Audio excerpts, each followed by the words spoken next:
우리 성도님들도 똑같이 이렇게 아름다운 목소리로 찬양하고 싶으시죠?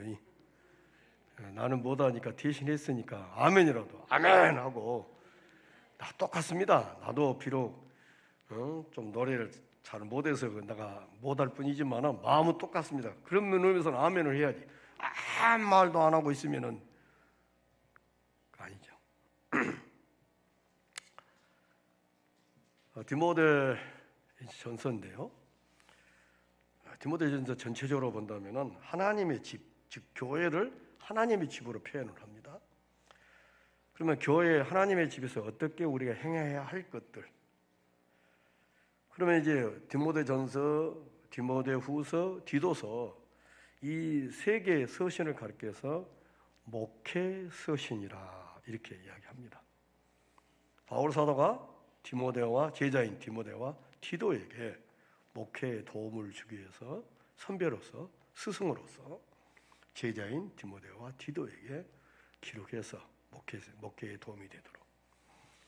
특별히 이제 디모데전서는 하나님의 집에서, 즉 교회에서 어떻게 행해야 할 것을 알게 하려, 교회 생활을 다시 말해 교회에서 어떻게 섬겨야 할 것을 알게 하려.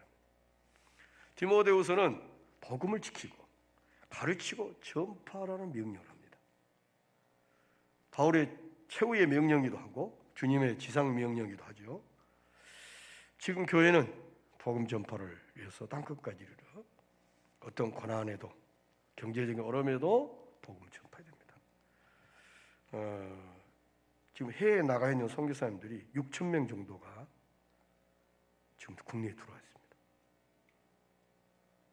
600명이 아니라 6천 명이, 엄청난 많은, 지금 어떤 의미에서는 사악한 사탄의 사탄은 코로나 때문에 복음이, 선교사님들이 경제적 어려움이나 여러 가지로 힘들어서 지금 들어와 있지만 그만큼 선교가 더디고 있을지도 모릅니다. 그러나 하나님은 오묘하신 방법으로 신실하신 그의 능력으로 역사에 가실 것입니다. 디도서는 하나님이 해주신 복음을 말씀해 주므로 성도들이 해야 할 책임에 대해서, 즉 하나님의 말씀대로 복음이 이끄는 삶을 살게 하는데 디도서의 목적이 있습니다. 특별히 목회 서신의 영어 가운데 너라는 말이에요. 디모데전서에 너, 내가, 그러나, 너는, 이런 말이 자주 등장을 합니다. 그러면 이것은 하나님의 사람의 정체성을 점검하는 뜻으로 바울이 즐겨 쓰고 있습니다. 저희라는 말이 나오는데요, 이들은 이 저희란 말이 나왔을 때는 특별히 다른 교훈을 말하는 자들, 이단자들을 가리켜서 바울이 저희라고 합니다. 그러면 너는 저희와 달라야 된다, 차별화시켜요. 그러니까 이 단어 하나하나가 누구를 가리키냐? 저희는 이단자를 가리키고, 너는 우리 오늘 신실한 하나님을 믿는 성도들을 가리킵니다. 자, 창세기 6장 8절에 보면은 당시에 노아가 살았을 당시에는 죄악이 세상에 가녀갔습니다. 그러나 노아는 당대에 하나님의 은혜를 입었다고 했습니다. 그러니까 그렇게 죄악된 세상의 흐름 속에 어떻게 노아가 의인으로 하나님 은혜를 입었는가 하는 거죠. 애굽의 부활을 거절한 모세도 탈났습니다. 이스라엘 백성들 정탐꾼을 보냈는데 10지파 10명은 악평을 했는데 여호수아와 갈렙은 그들과는 탈났습니다. 이세벨 때에 아합 나라 아합 왕이, 근데 이세벨에게 무릎 꿇지 않은 7,000명의 신실한 성도가 숨겨져 있었습니다. 탈났습니다. 느부갓네살 앞에 끝까지 신상 앞에 절하지 않은 사드락 메삭 아벳느고도 탈났습니다. 여수대의 하만에게 무릎 꿇지 않는 모르드게가 탈났습니다. 그러나 너는, 나하고 말하는 바울 자신도 탈났습니다. 그렇다면 너는 저희와 무엇이 어떻게 달라야 한다는 말이냐, 이겁니다. 이를 증거하기 위해서 본서는 디모데전서가 기록이 되어 있다는 겁니다. 특별히 디모데전서를 통해서 너 하나님의 사람이라는 말을 바울이 즐겨 쓰고 있습니다. 너 하나님의 사람이라, 이 말은 특별히 사역자들만 하는 게 아니라 예수 믿는 모든 하나님을 믿는 모든 사람을 가리켜서 너 하나님의 사람아 이렇게 표현을 합니다. 그러므로 우리는 모두 다 하나님의 사람들입니다. 옆 사람에게 한번 보자. 하나님의 사람아, 하나님의 사람아, 하나님의 사람아. 아멘. 특히 목회 서신을 가리켜서 디모데전서, 디모데후서, 디도서를 목회 서신이라고 합니다. 바울 사도가 제자들인 디모데와 디도에게 목회를 돕기 위해서 기록한 책입니다. 그래서 디모데전서와 디도서는 같은 시기에 기록해요. 그런데 디모데후서는 디모데전서, 디모데후서가 이게 순서적으로 기록된 것 같으나 아니에요. 바울 사도에게 있어서 가장 마지막 기록한 말씀이 디모데후서입니다. 순교 직전에 기록된 말씀이 디모데후서입니다. 선한 싸움을 싸우고 달려갈 길을 마치려는 바울은 자신이 붙잡고 싸웠던 성령의 검, 자신이 붙잡고 다름질했던 말씀의 바톤을 제자인 디모데와 티도에게 바톤 체인지를 하고 있는 것입니다.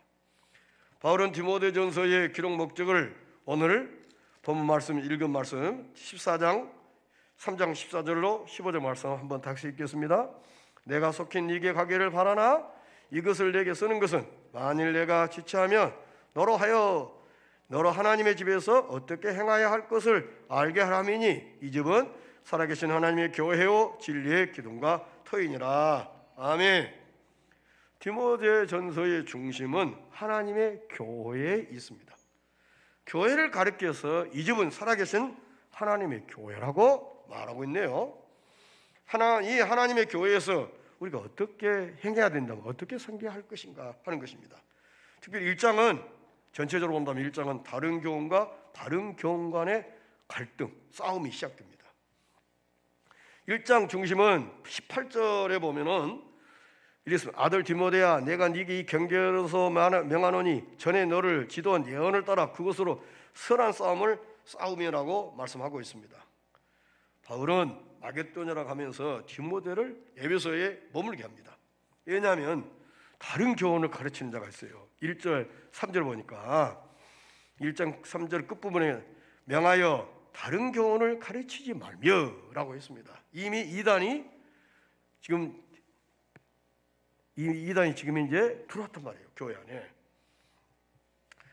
다른 교훈을 가르치는 자들이 있기에 이를 막기 위해서 거짓 교사들의 가르침을 이제 디모데후서 2장 17절로 18절에 보면은 이렇게 표현해요. 독한 창길에 썩어진 강과 같아서 어떤 사람들의 믿음을 무너뜨렸기 때문이라고 밝히고 있습니다. 그리고 이단의 그 유혹에 넘어져 가는 사람들은 독한 창질. 오늘로 말하면 암으로 이제 더 살릴 수 없어도 우리 몸이 암으로 전체가 막 퍼졌던 것처럼 독한 창질에 썩어진 것 같아서. 그러므로 바른 교훈과 다른 교훈 간에는 반드시 어때요? 신령한 싸움이 있기 마련입니다. 창세기 3장 15절 거기 보면은 여인의 후손으로 배은과 여인의 후손이 싸움이 시작돼요. 그 싸움은 요한계시록 즉 예수님이 다시 이 땅에 재림으로 그 영적 싸움은 끝이 나고요. 개인적으로는 우리가 죽는 순간까지 영적 싸움은 계속됩니다. 특별히 디모데에게 한 말, 아들 디모데야, 내가 네게 이 경계로서 명하노니 하면서 선한 싸움을 싸우라고 말씀하셨습니다. 또 6장 11절 12절에서도 오직 너 하나님의 사람아 믿음의 선한 싸움을 싸우라고 계속 말씀하고 있습니다. 바울 자신도 평생 사역을 디모데후서 4장 17절에 보니까 내가 선한 싸움을 싸웠다고 말씀하셨습니다. 그러니까 우리는 예수를 믿는 순간부터 죽는 순간까지 무슨 싸움을 계속하느냐? 선한 싸움. 그러니까 예수를 믿는 순간부터 우리는 선한 싸움에 지금 어때요? 들어와 있습니다. 끊임없이 이 선한 싸움에 승리해야 됩니다. 1등한 사람에게만 어때요? 금면류가 있잖아요. 선한 싸움을 승리해야 됩니다. 2장은 교회의 제사장적 사명에 대해서 말하네요. 2장 중심은 1절에 있습니다. 2장 중심은 1절에 보니까 그러므로 내가 첫째로 권하노니 모든 사람을 위해 간구와 기도와 도구와 감사를 하되라고 했습니다. 즉 기도에 있다. 이 2장은 이 기도는 개인적 기도를 말한 것이 아니라 공적인 공예배시 기도를 말하고 있어요. 기도는 하나님의 은혜의 보좌 앞에 나가는 섬김이라는 것입니다. 어찌하여 교회는 모든 사람을 위해서 기도해야 하는가 하는 것입니다. 예수 그리스도의 중심 사역으로 말미암아 우리를 제사장으로 삼아 주셨기 때문에, 제사장은 하나님 앞에 섬기는 그것은 자신을 위해서 섬기는 것이 아니라 백성을 위해서 섬기는 것입니다. 그러므로 기도란 것은 하나님 앞에 나아가 섬기는 제사정적 직무가 기도이기 때문에 모든 사람을 위하여, 그러니까 원수를 위해서라도, 특별히 나를 괴롭히고 힘들게 하는 원수까지라도 주님의 사랑으로 포용하고 기도하는, 거기까지 우리가 가야 된다는 거죠. 1장은 주제가 하나님께 받은 말씀을 하나님을 대신하여 백성에게 전하는 것이라면, 2장의 주제는 모든 사람을 대신하여 하나님 앞에 나가 기도하는 것을 말씀하고 있습니다. 그러니 사무엘 선지자 같은 경우 기도의 신인제를 범하지 않겠다고 했잖아요. 얼마나 이 중요한 부분이에요. 얼마나 중요해요. 기도는 어떤 의미에서는 그의 나라와 그의 의를 위한 선한 싸움이라고도 할 수 있어요.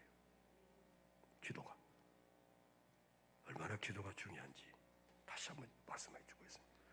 3장은 하나님의 교회를 섬기는 그 교회 장로와 집사에 대한 자격에 대해서 말씀합니다.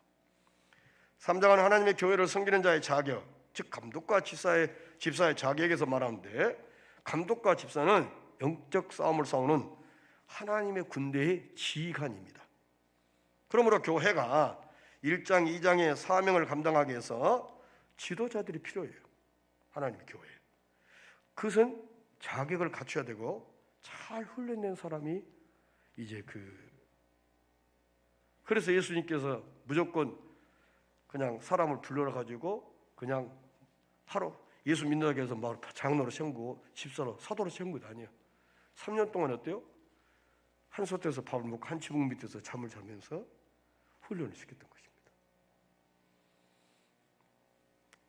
그래서 교회는 직분자를 잘 세워야만이 됩니다. 초대교회는 훈련을 빡세게 했어요. 근데 지금은 훈련이 아주 약해졌어요. 그러니까 똑같은 교회의 장로고 권사님이고 집사님인데 옛날보다 못한 것 같아요. 저도 옛날에는 목사님이 경건했어요. 목사님이 바라보면, 그런데 실력은 뭐 유학 가가지고 박사학위 받고 뭐 돼가지고 실력이 있는 것 같은데, 이게 옛날 우리 선배들 할아버지 목사님 같은 어떤 풍기는 이것이 좀 약한 것 같단 말이에요. 4장은 미혹해 하는 영의 가르침과 성령의 가르침에 대해서 말씀합니다. 4장에는 미혹해 하는 영이라고 1절에 분명히 말합니다. 믿음에서 떠나 미혹해 하는 영과 귀신의 가르침을 쫓으리라, 이렇게 말했습니다. 영적 싸움은 성령과 악령과의 싸움입니다. 그런데 성령과 악령을 각기 이 싸움에 있어서 사람을 매개체로 한다는 거예요.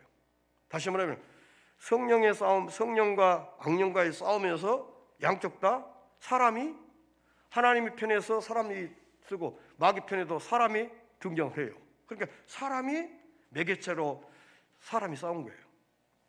그리고 무기는 말씀이고 방법은 가르침을 통해서 전개됩니다. 바울은 특별히 디모데에게 11절에 말하기를 내가 이것을 명하고 가르치라. 또 13절에도 가르치는 것을 창념하라. 16절에는 가르침을 삼가 이해를 계속하라. 그러니까 가르침에 대해서 계속 말하는 거예요. 영적 싸움은 성령과 악령과의 싸움이고 말씀의 싸움이요 가르침의 싸움임을 명심해 하셔야 됩니다. 아멘. 사단의 역사가 그렇게도 집요하게 교회를 무너뜨리기 위해서 역사하고 있습니다. 5장은 교회를 가족처럼 섬기라는 것입니다. 특별히 5장 1절로 2절을 보면 아비에게, 형제에게, 어미에게, 자매에게 하들하라, 그렇게 말씀하셨습니다. 교회를 가족처럼 섬기라는 것입니다. 이 말은 교회 안에는 어때요? 할아버지도 있고 할머니도 있고 아버지도 있고 엄마도 있고 딸도 있고 며느리도 있고 손자도 있고 조카도 있고 예손자도 있고 이렇게. 그러니까 교회 안은 전체적으로 본다면 우리 가정은 작은 가정이지만 교회는 큰 가정, 공동체. 이렇게 뭐 공동체란 말보다 가정이 더 어떻게 보면은 더 성경적인 모습이 아닐까 하는 것입니다. 그렇다면은 어때요? 여기에 이제 우리가 가정이라고 생각하면은 우리보다 나이가 많으면은 오빠, 언니 이제 되고 우리보다 나이가 어리면 동생 같이 그렇게 해서 아비에게도 어미에게 자매에게도 하라 하는 거예요. 근데 우리가 실제적으로 우리는 가정의 울타리를 벗어나서 교회 안에서 얼마나 교제가 있는가. 교회를 가족이라고 했다면은 얼마나 우리가 교회 안의 식구들을 가족같이 내 가족의 틀을 못 벗어나면 진정한 교회의 어떤 건강한 교회의 모습은 아니잖아요.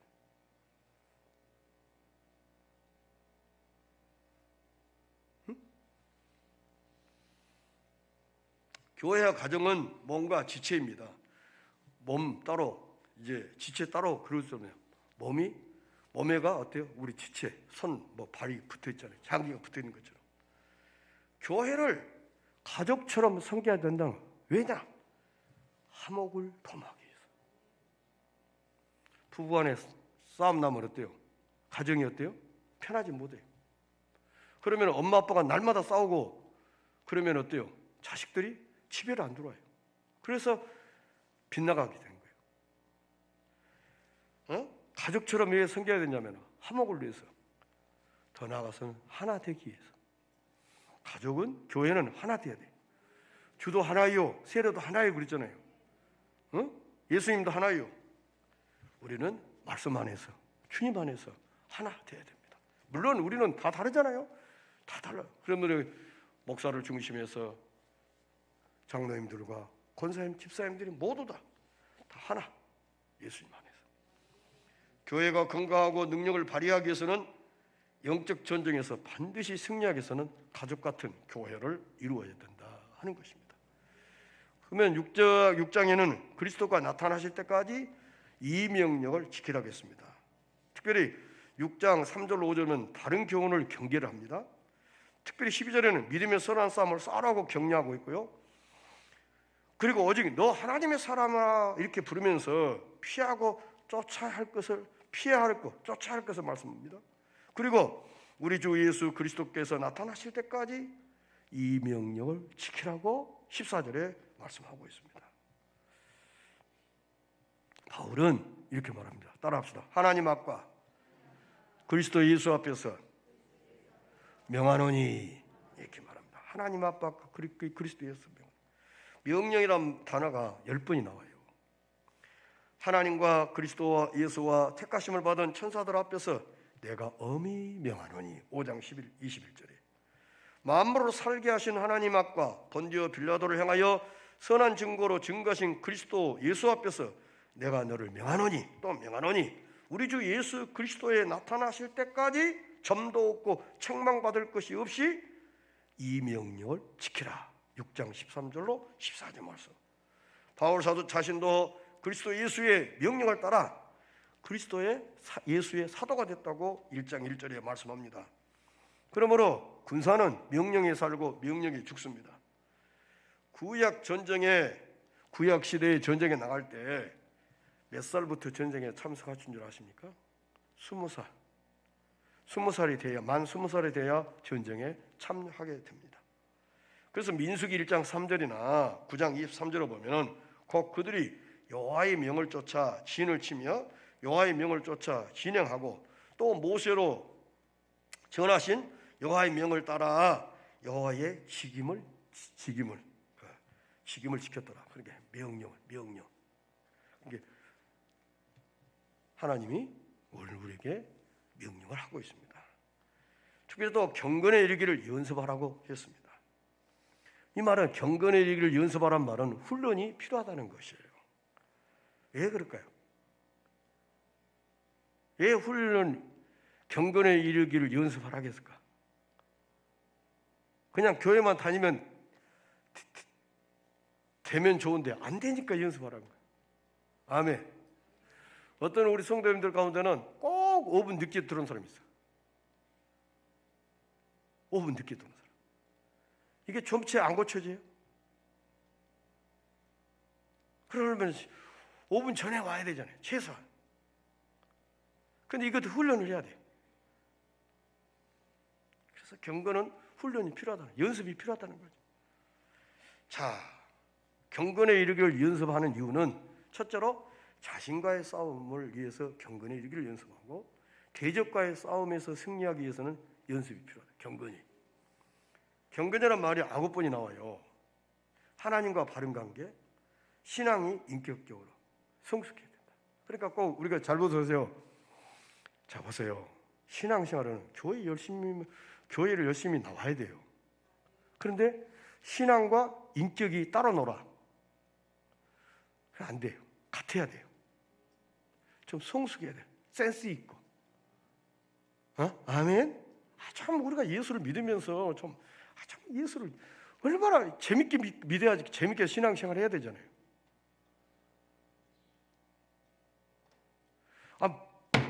모르고 쓰면 눈치라도 어떻게 하는 것만 봐서 어떻게 신앙생활을 앞서는 사람 어떻게 하는 것만 보고 그 정도 눈치가 없냐고.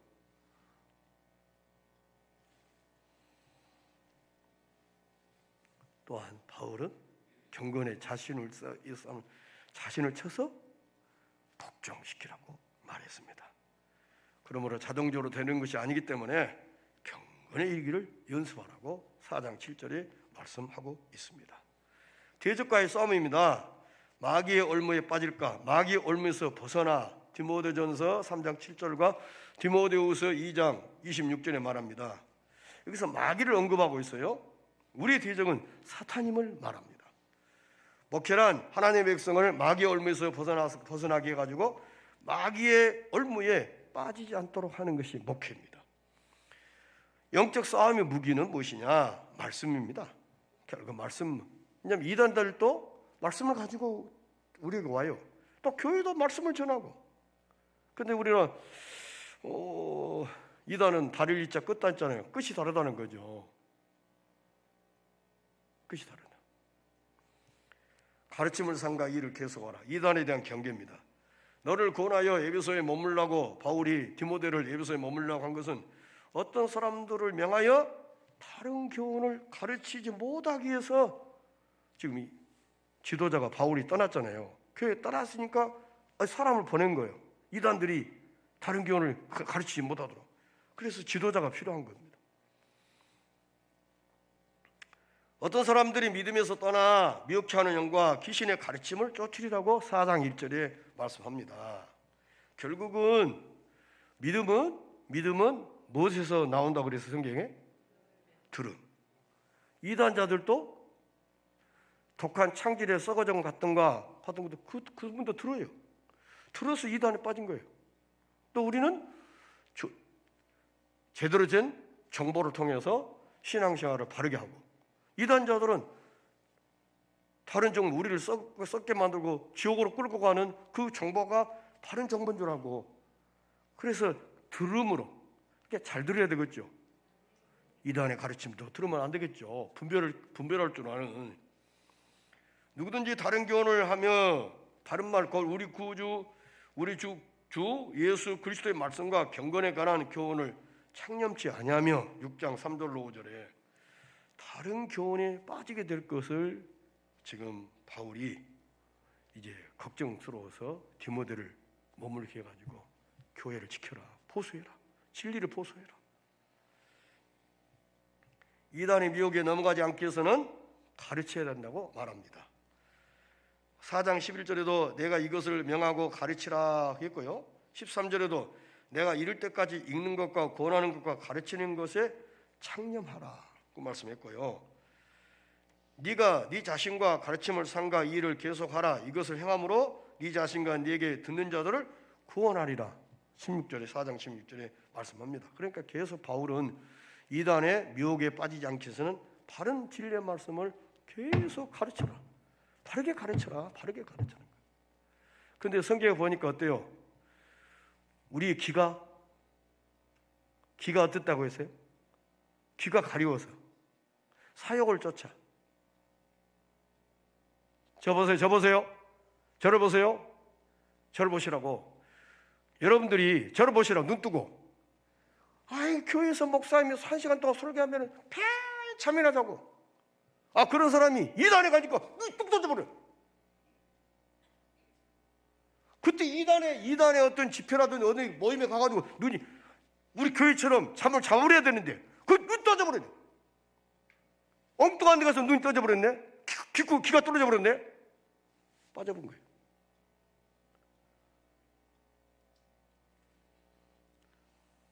가르치는 것은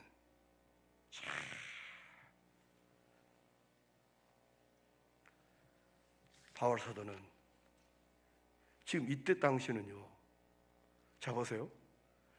하나님 말씀이 이렇게 기록이 안 되었습니다. 구전으로 예수님이 말씀이, 바울 사도가 가르쳤던 말씀이 입으로 전해지고 있어요. 그러니 지금 이렇게 딱 있다면은 그냥 이거 읽어봐도 되잖아요. 근데 입으로 전해주니까, 그러니까 다 가르치는 거예요. 다 가르치는 거예요. 사단은 예수 그리스도를 믿지 못하도록 방해를 하죠. 또 배우지 못하게 하죠.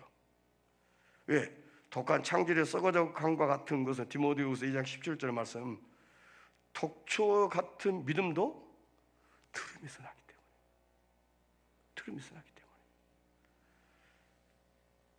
자, 목회 서신의 심장은 복음 예수 그리스도이십니다. 자, 2장 5절에 말합니다. 2장을 하나님은 한 분이시요, 또 하나님과 사람 사이의 중보도 한 분이시니 그 사람이신 그리스도 예수라, 이렇게 말합니다. 유일하신 중보자임을 예수님을 밝히고 있어요. 그러면 예수님께서 어떻게 이 중보 사역을 수행하셨는가? 2장 6절입니다. 그가 모든 사람을 위하여 자기를 속전으로 주셨으니 기약 이르면 증거할 것이라. 속전으로. 다시 말하면은 돈을, 속전은 값을 지불했단 말이에요. 속전으로. 그러니까 주님의 죽으심과 다시 사심이 누구의 무엇을 위해서인가? 바로 이 자리에 앉아있는 오늘 우리 같은 사람을 위해서 주님이 제 값을 지불하시고 죽으셨다가 다시 살아났다는 것입니다. 그러므로 바울은 밑보다 모든 사람이 다 될 만한 이 말이여, 그리스도 예수께서 죄인을 위하여 죄인을 구원하시려고 세상에 임하셨다 하였도다. 그러면 바울은 자기 자신을 내가 죄인 중에 괴수라고 고백하고 있습니다. 그렇다면 너희는 너희 것이 아니라 값으로 산 것이 되었음을 분명히 선언하면서, 그렇다면 우리도 답이 있어요. 그러지 너희 몸으로 하나님께 영광을 돌리라. 아멘. 그렇게 고린도전서 6장 19절 20절에 바울은 말하고 있습니다. 하나님께서 유월절 양의 피로 구속하여 내신 이스라엘 백성들을 내 백성이라고도 하셨지만은 또 이렇게 표현했어요. 따라합시다. 내 군대. 내 백성이라고 되어 있지만 내 군대라고 그랬어요. 출애굽기 7장 4절, 12장 41절 51절 분명히 내 군대라는 표현을 하고 있습니다. 그러므로 모든 그리스도인들은 여호와의 군대입니다. 저 하나님의 군인이란 말입니다. 아멘. 그러면은 자, 군인들을 가면은 어때요? 이 병사가 있고 병사 우기에 누가 있던가요? 예? 장교가 있잖아요. 자, 병사들은 훈련을 얼마나 받아요? 훈련 기간 짧아요. 그러나 장교는 훈련 기간이 길습니다. 육군 사관학교 그럼 몇 년을 공부해야 돼요? 예? 육군 사관학교 몇 년? 4년. 대학이에요. 대학교 4년을 졸업해야 소위 계급을 달아요. 왜? 장교는 그만큼 훈련을 받아야 돼요. 오늘날 교회 안에 장교는 누구예요?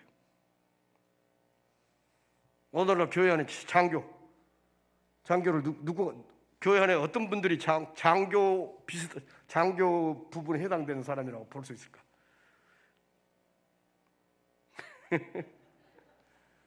장로님들, 집사님, 권사님들, 그분들이 지휘자죠.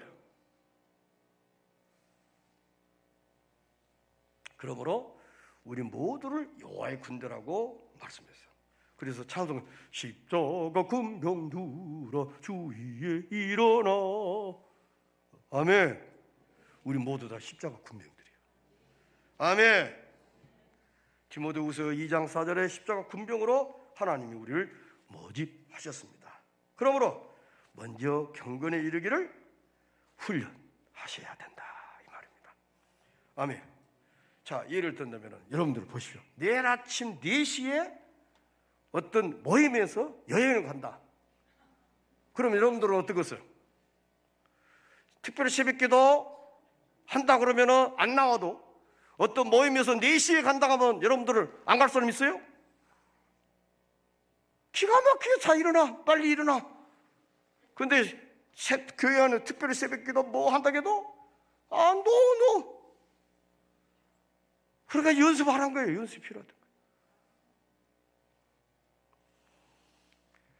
먼저 경건의 얘기를 아주 훈련을 하라는 것입니다. 그리고 성령의 건 하나님 말씀으로 무장하는 것이고, 진리를 보수하는 싸움과 진리를 전파하는 싸움을 이 신령한 영적 전쟁에 싸워야 되고, 배우면서 가르치기를 계속하면서 하나님의 교회를 세우는 일, 즉 사단의 계계를 멸하는 일에 우리가 선한 싸움에 싸워야 된다 하는 것입니다. 자, 결국은 선한 싸움에 싸운다는 말은 우리를 하나님의 백성으로만 부른 것이 아니라 무엇으로 불렀다고요? 하나님의 군대로 불렀기 때문에, 십자가 군병으로 불렀기 때문에 우리의 대장은 누구시에요? 예수 그리스도. 그러므로 우리 군인은 명령이 살고 명령이 죽으니까 누구 명령만?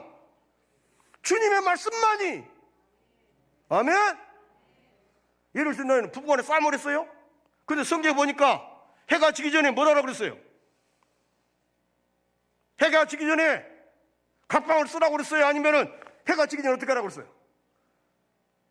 하야라는 거예요. 근데 나는 한 달 동안 말 안 해. 이게 우리들이요. 성경은 덮어놓고 살아요. 이러니 우리 삶에 능력이 없는 거예요. 능력이 없다. 그래서 바울은 훈련이 필요, 경건에 이르기를 훈련 필요.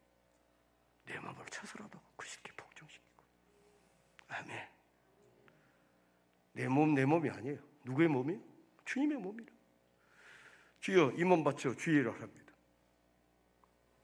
하나님 도구로 써주세요. 내 입을, 내 눈을, 내 손을, 내 발을, 내 머리를 주의 영광을 위해서 복음의 도구로 사용해 주세요. 아멘이십니까? 그게 그리스도인이에요. 예수 믿는다고 하면서도 그 정도 영적인 어떤 모르고 산다고 하면 안 돼. 그 정도는 알고 살아야지.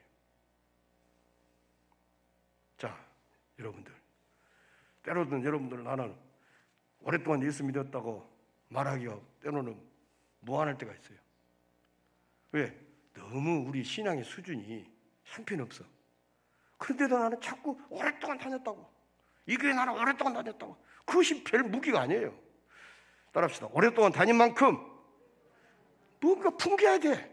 오랫동안 다니면 저 정도는 뭔가 예수를 잘 믿는 저 정도는.